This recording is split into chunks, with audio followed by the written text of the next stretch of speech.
Welcome to the Insights to Communicate podcast with Adam Probalski, where communications, research, and strategy come together. Simon Locke, welcome. Thanks a ton. I think this is going to be a fun episode because you've got a wide breadth of things that you work on. You've got exposure to research, exposure to the public relations world, exposure to the journalism world, the foreign press. You live in New York, but you don't sound like it. So let's get a little bit of your history, your journey. How did you get to where you are today? Just let it go. Well, first of all, thanks for having me on. I appreciate it. My journey is I'm originally from the UK, so I always say between Brighton, which is right in the south coast, and Scotland, and it's actually the west coast of Scotland. My father lived on the Isle of Islay, which is just to the north of Northern Ireland if you kind of sail straight. And my mum lived in Brighton.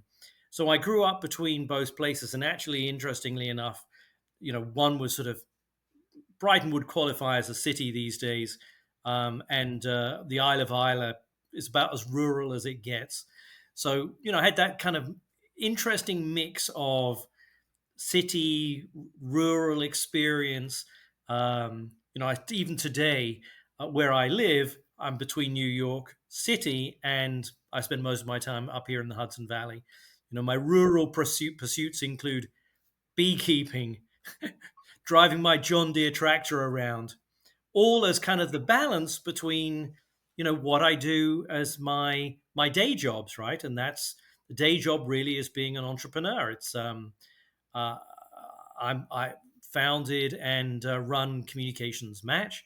I have another startup in the works called Trust T Auth, which is about trusted authentication of content.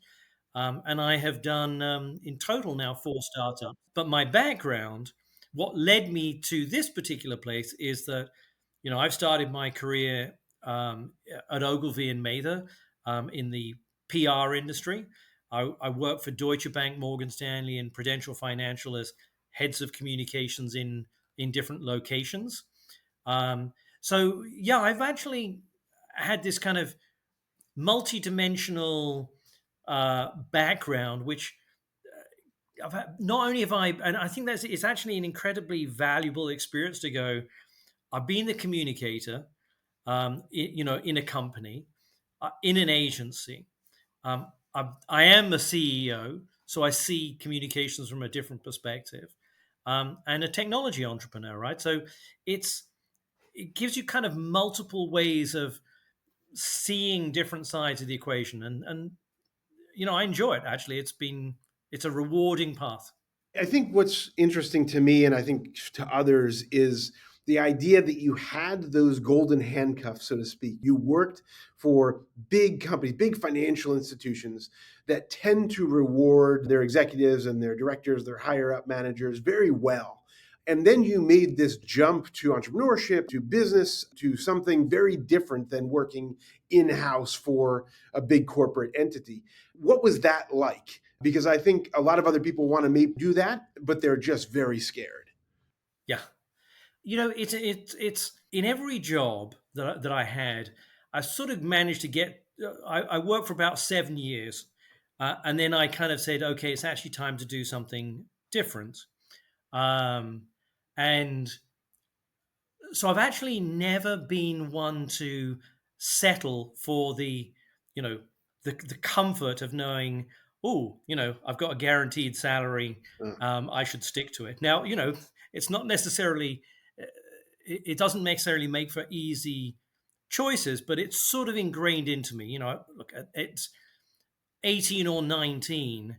I said to myself, I was a photographer, and I said, I'm not going to be one of the best photographers in the world. So I sold all my camera gear and went traveling for 3 years. hmm. When I worked for Ogilvy, I stuck around a long time in the early stages of my career to learn as much as I possibly could before I was recruited to Deutsche Bank. Then I did 7 years. And at the end of 7 years, I asked myself, I wasn't sure whether or not was I going to be able to cut it within an investment bank within Deutsche Bank. Um, and then I asked myself when Morgan Stanley asked, would I be interested in joining? I asked myself, well, can I succeed at, a white shoe, one of the leading financial institutions in the world? Would I be able to succeed? And then when I was in Japan, and that's where Morgan Stanley had recruited me, and before that, been working for Deutsche for Asia Pacific.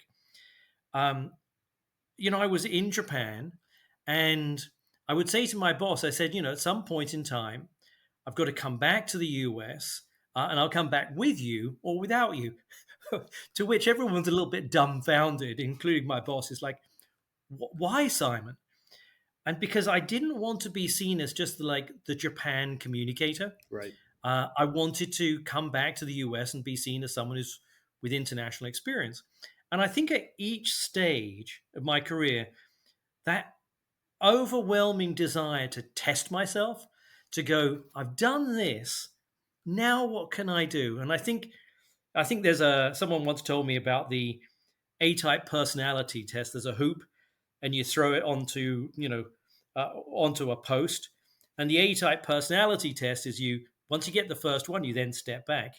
When you get that one, you step further back. Mm. And that sort of has been the part of my career. It is. I was never afraid to take risks, and I was always looking to go, can I do this? And the only way to know if you can do something is by being brave enough to do it. That makes sense. But if I'm listening, I might think to myself, well, that's a luxurious position to be in, Simon. You had something to fall back on. I mean, I've always had something to fall back on.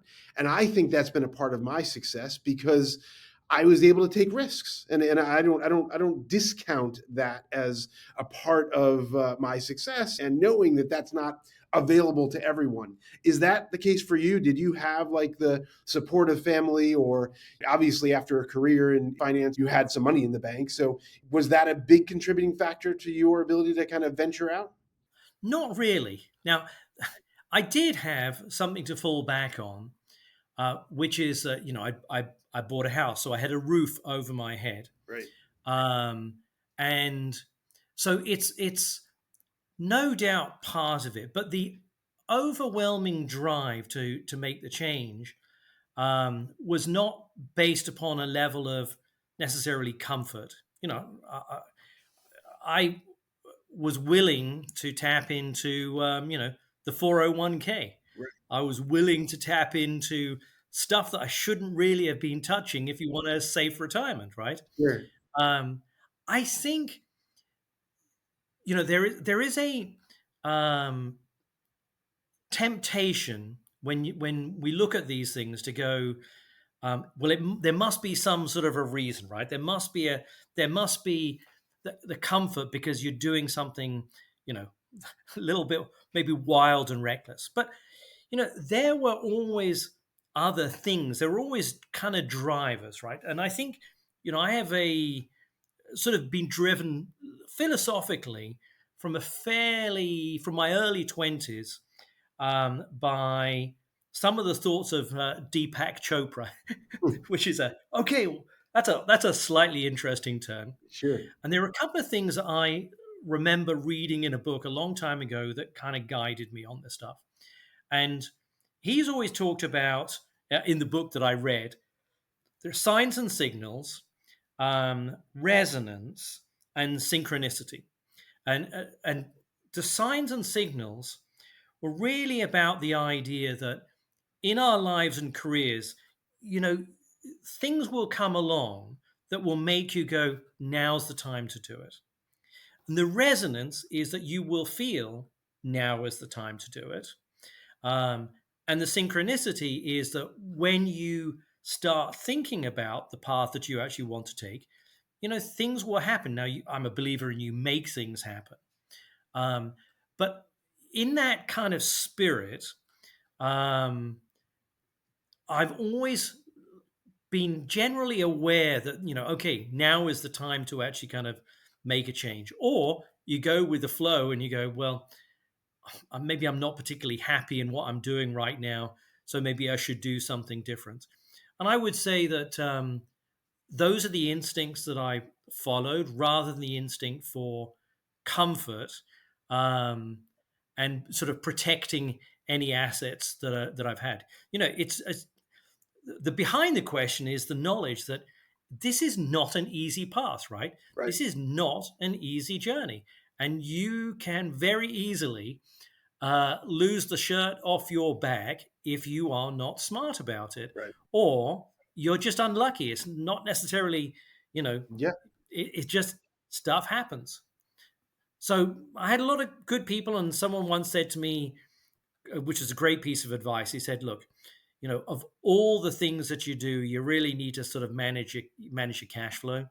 So, even as I've done what I've been doing, there's an element of caution and care that I've always taken about managing the process because I look at things from a long-term perspective. And so, you have to figure out how you can make all of these things work.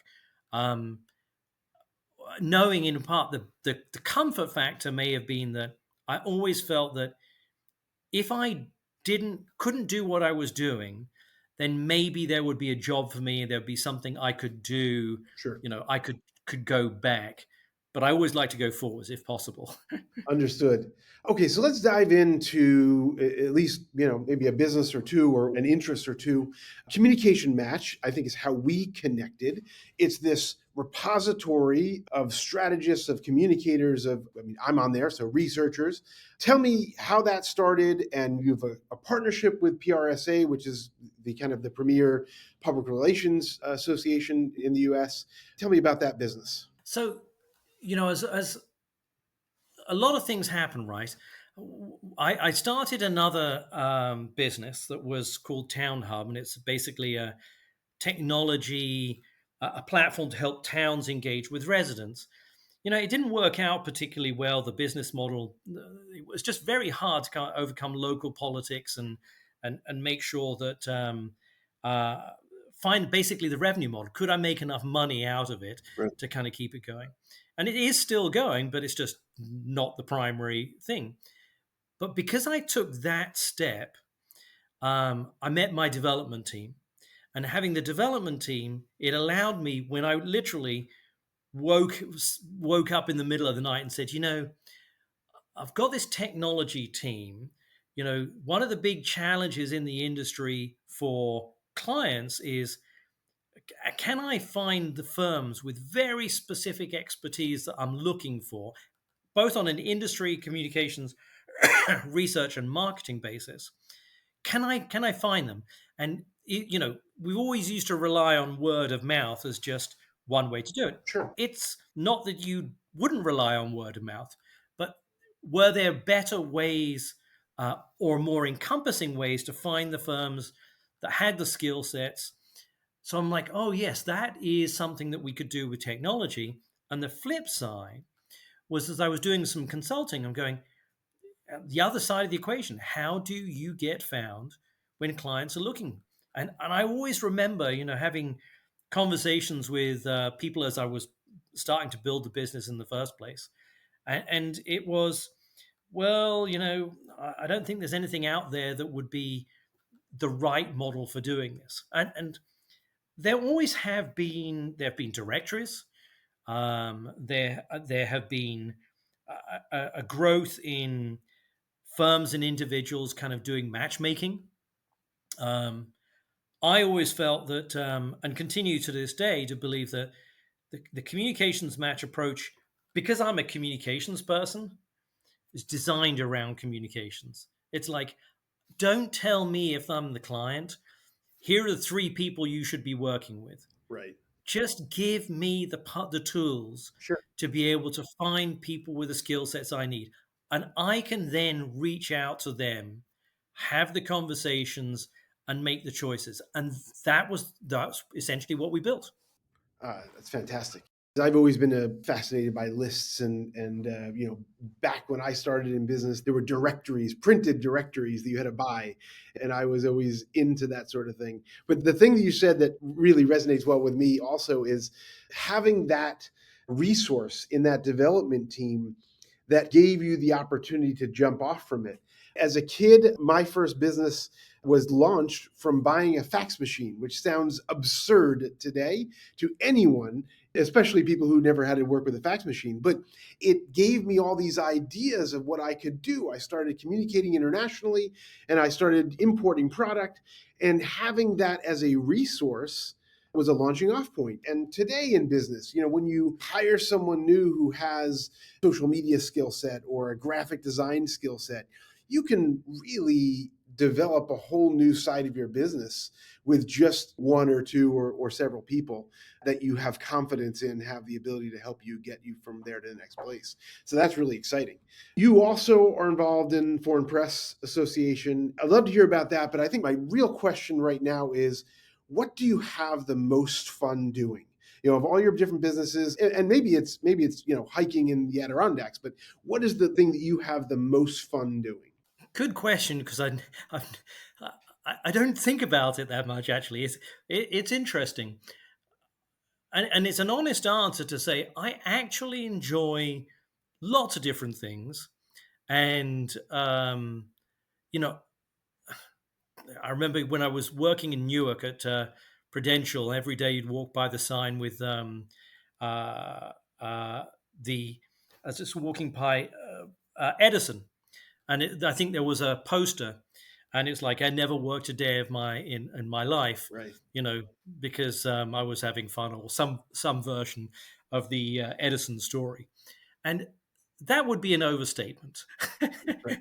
because the reality is, you know, work is work for a reason, right? It's we do this stuff, and um, uh, because it is work, and anything that you do to be successful takes work. So, but I genuinely enjoy it, and I enjoy having conversations. I enjoy talking with you, right?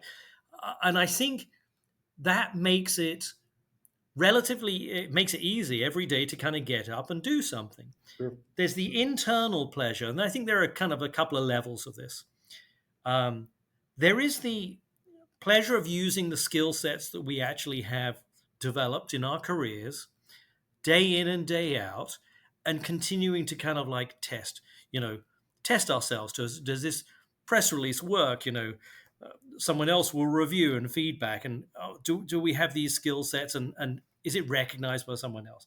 That's kind of like a somewhat self-centered thing, but there's a pleasure to be taken in terms from doing that. And I think there is just also, I derive a lot of pleasure in a way. This will sound kind of self-centered in a way, but or which is, it's not proving people wrong. It's a little bit negative, but it's a little bit of that, right? Because part of this journey is very much when I stepped out of corporate America. The very first things I got, you get a bunch of people who they don't see a business card, or a business card they recognize, and then you go, so who are you? So people stop returning phone calls. Mm, People who you thought were friends. sure. I don't judge actually anyone on that, because what it underscores is that a lot of business and a lot of time in our careers is transactional. It's you do this stuff. So, and a lot of people will go, "Wow, why are you doing it?" Now, there's often couch in, "Wow, that's really impressive. I'm impressed that you're actually doing it." But I very early on got an email from someone saying I had a typo on my website. It's like, typo on your website, it's like spinach in the teeth. You go, I get why you're saying that, and I'm not unhappy to be getting the feedback, because you want feedback. But it does underscore that there is quite a mountain to climb on the journey, until you can get to the point where people start to go, "Oh yeah, I've heard of communications match. Oh, you must be doing something good." We're in this, like, I'm now probably my 8th year of doing this. Right. So there is a little bit of the proving to myself I can do it, but also kind of showing others, not necessarily from always from my perspective, but I like to believe that we as professionals in this industry, or anyone, we all have huge potential. We all have the potential to generally do probably far more than we're actually doing or tapped into when we're in a corporate career. It's not one thing is better than the other, it's just different. And I think all of us, when we have that opportunity to kind of really show what we can do, it feels good. I think you're right. It's true. I've never been the competitive guy who's trying to prove something, but I am a self promoter. And so I do like the win. It's not necessarily compared to someone else, but it is fun to have that win. And that is a big motivator for the next win and the next win. So maybe talk for a minute about foreign press, because I think that's super Yes. interesting. We are at a moment where, certainly in the United States, we're in a highly fractionalized media environment. Trust is at an all-time low. I think, maybe I'm wrong. Maybe there's some historian that can say, oh, press in the 1800s was a mess, and we're not that bad. But you largely are talking about foreign press. Is it different among the foreign press? And how was that organization kind of organized? The challenges facing the foreign press are actually no different to the challenges facing, press in general. There are major, issues in terms of trust, credibility.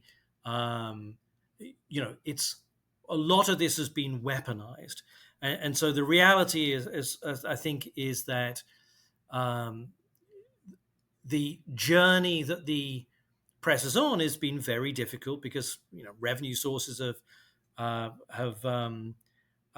become more restricted over time. Um, it's a long while ago. Actually, I was at a conference and it was basically showing this how small a percentage of advertising revenue was actually going to kind of traditional newspapers compared to the social media firms, and it's dramatic. So if you're a press organization, how do you fund yourself? Well, some people have done a very good job in subscriptions. Some people have done a good job in terms of getting individuals to kind of pay all of these types of things. But the financial challenges of domestic and international media are the same. The trust is always an issue. My personal view is that there are some components of this where the media itself has to take we have to take responsibility. You know, there has been a general drift into opinion, and some opinion is or and clickbait. So you do end up with a polarized perspectives, sometimes hugely different, obviously, from the opinion page to the general reporting page. It's sometimes shocking to see how those differences are. But I think from a Foreign Press Association standpoint, as an organization, we were founded in 1918, right after the First World War, with the goal of educating the international media around about the US, with this kind of bigger goal of, hey, we're all, if we know each other better, then I think we should hopefully not go back into another war to end wars, right? So the organization for that, now more than 100 years, has actually served this particular group. I've been involved in the organization for 20 years. We do a lot of webinars with leaders. We try and provide insights and perspective to international journalists here. And here's a really important takeaway for anyone who's in communications. What generally happens is, and this is not unique to the US, I've lived in 7 countries, you see this in other places. The focus tends to be on domestic media. So all too often, if you're a big company, you don't want to really talk to the international press. And so there's an opportunity to tap into international media. Now, it's a challenge because the flip side is that most bureaus for international publications are a bureau of one, if not two. You've got some bigger players, so that means they're naturally going to be focused on the biggest news. Right. But international press should not be diminished because we are in a global media world in which people are reading from every source, and if there's something in Liberation or one of the international media, it will find its way back into the market. So shout out saying, don't forget the international press. We are important. Understood. Okay, finally, let's wrap with your mantra, your phrase that runs through your head, your piece of advice you give the world, the thing that really drives you. What is that? There are many, but if I have to choose one, it would be learn forward.